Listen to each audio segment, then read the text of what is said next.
Hello there, boxing fans around the world. Welcome to another episode of Knuckle Up featuring Mike Orr at 4. Come to you live from the Talkin Fight Studios in Toronto, Canada. How are you today, Mike? Oh, I'm wonderful. How are you doing this fine hump day there, Graham? Awesome. Couldn't be better. I know. Is it humptacular? Anyways, yeah. Today we're talking about Keyshawn Davis. I know he's been making a lot of headlines lately. Good thing about it is he's getting the opportunity to what up, James? What are you saying? He's getting the opportunity to go after his dream of winning gold. Actually, he was supposed to be the one to take it or the one to make names in the Tokyo Olympics for 2020, but unfortunately that got cut down all due to the pandemic.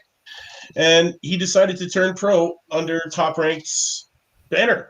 And in 3.5 months, he's compiled a record of 3-0, Yep, 2 knockouts.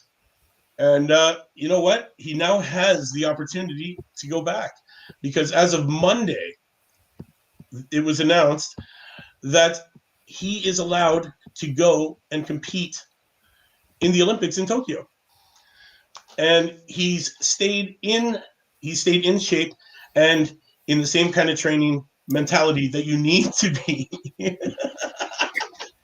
You've upset Carl. Yes, we have upset Carl. But yes, due to what he's done before in previous times, he's eligible. Him along with, I believe it is Duke Reagan and Isley are all 3 pros that have just, turned pro in the last 6 months or so that are getting the opportunity to go back and compete in the Olympics. So he's making a big name for himself. He is going to be the one to watch at the U.S. Olympics for the men's team, and cut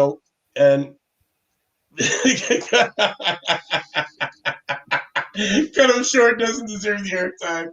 Oh my God. Okay, Carl. Stop killing it, Carl. You know you like him too. Every time I put somebody on this show, that I'm talking about people that are good boxers. Great. He's got ring IQ, man. He's got the great ring IQ. He's sparred with the top guys, Gervonta Davis. He's sparred with Crawford. He's sparred with Teofimo Lopez. The kid knows what he's doing. You see this conversation going on the side right now, Graham? It's pretty epic. I know. You get close to the Olympics and people's feelings get hurt, eh? Is that what it is? He's a great talent. No, he is good to look out for. Once he entered the pro, he's already become undefeated, man. He's got great ring IQ. What I like about this kid is he's so young in it already, and he knows how to control the angles of the ring. He does it like a veteran. It's excellent to watch this kid when he's in the ring. And now we're going to get to see him, maybe achieve his goal of winning Olympic gold, which is going to be great. Guys, watch this kid. He's going to make big headlines coming up in the Olympics. He's already making headlines now.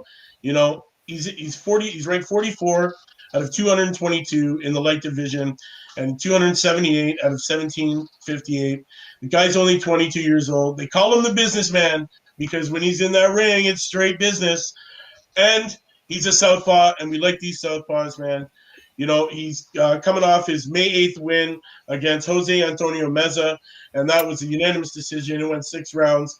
Before that, he fought Richmond Ashley at 136, and actually he was 10-1-0, and he came in at 1-0, and won his second victory with that fight there. And you know what? They've been putting all these guys in front of him that are veterans or have more ring experience than him, and he just keeps shutting them down.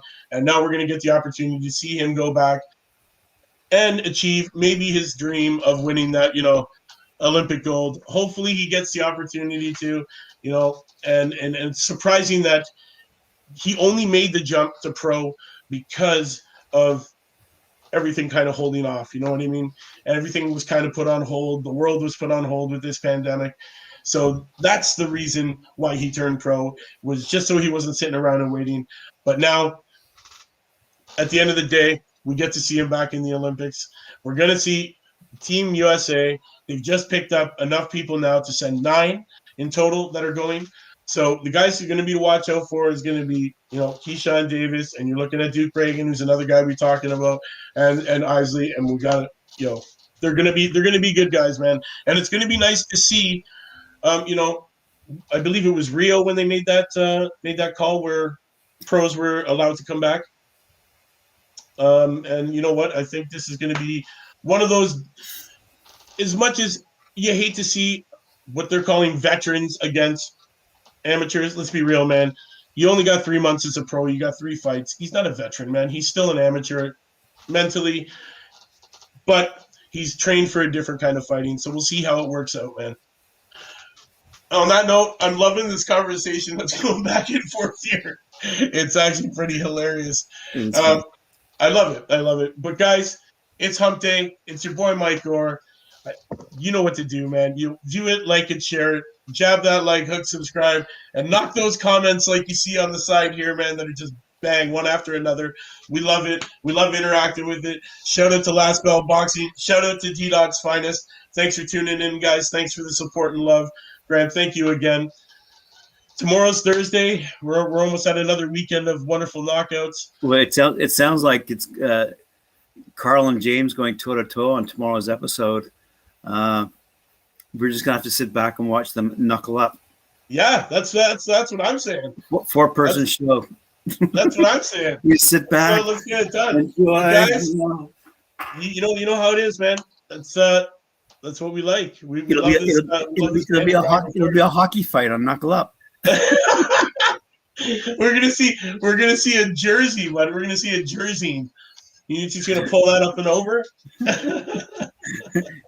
If I were the producer, I'd send them the link right now. Send them the link. Get them on here right now. Let's do it. Let's do it. I want to see them knuckle up.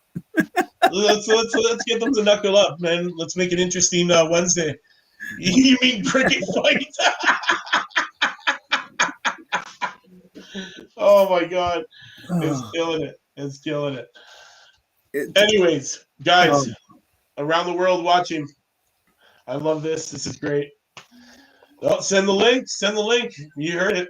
They're coming. They're coming. Here we go. Oh, here they come. They're coming. They're battling it. The two combatants going toe-to-toe online are about to go face-to-face. Face-to-face here on Knuckle Up. The mediator, Mike Orr.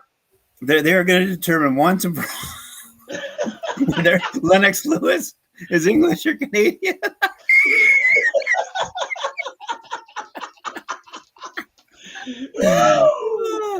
Only here, folks. Only here is where you catch this, man. Live on talkinfight.com at 4 o'clock with Mike Orr on Knuckle Up. Join the chat. Start the beef. Come on face to face and end it. Let's see it. Let's see it. That's what we want here.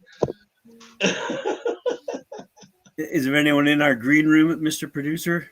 I don't know. Mr. Producer, do we have people waiting in the green room? Coming. Oh, there we go. There we go. Folks, stay tuned. What are you doing? Standing by Carrier's Pigeon? Where are you at?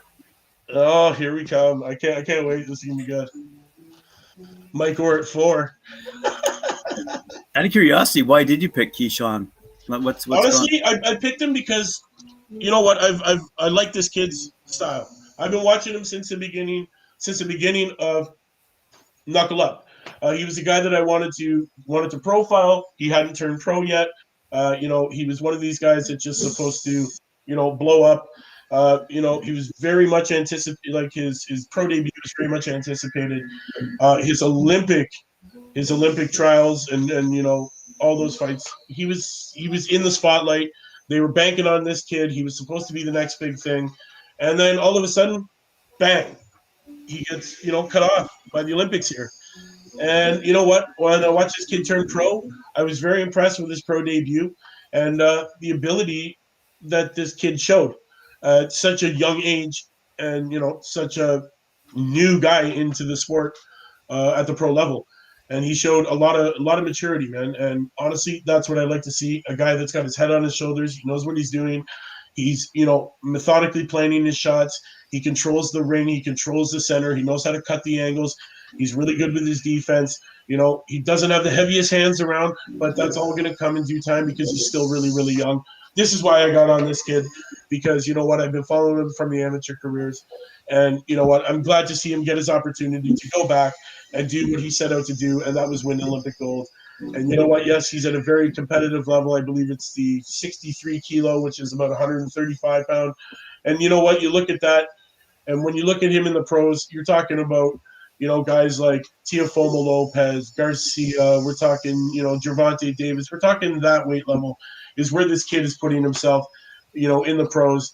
And you know what? He shows signs of a champion early in his career, and this is why I like this kid, and this is why I decided to pick him today, because I know the Olympics is coming up, and I know it's a name that people need to watch out there. Okay, so it looks like our guys are going to have a match speaking of young and hungry and undefeated, tomorrow's episode will feature Carl versus James. Yes, in a quest for There's only room for one winner in that match, by the way. Definitely. So, wow. Knuckle Up fans, tomorrow, Knuckle Up fans, we're gonna have Carl and James on, and they can bat head to head, man, toe to toe, right here on the show. So until then, it's your boy Mike Orr at 4. View it, like it, share it, jab that like, hook, subscribe, and knock those comments out. We'll be here tomorrow, same time, same place. Knuckle up. Hey, Carl, Fraser Clark didn't win.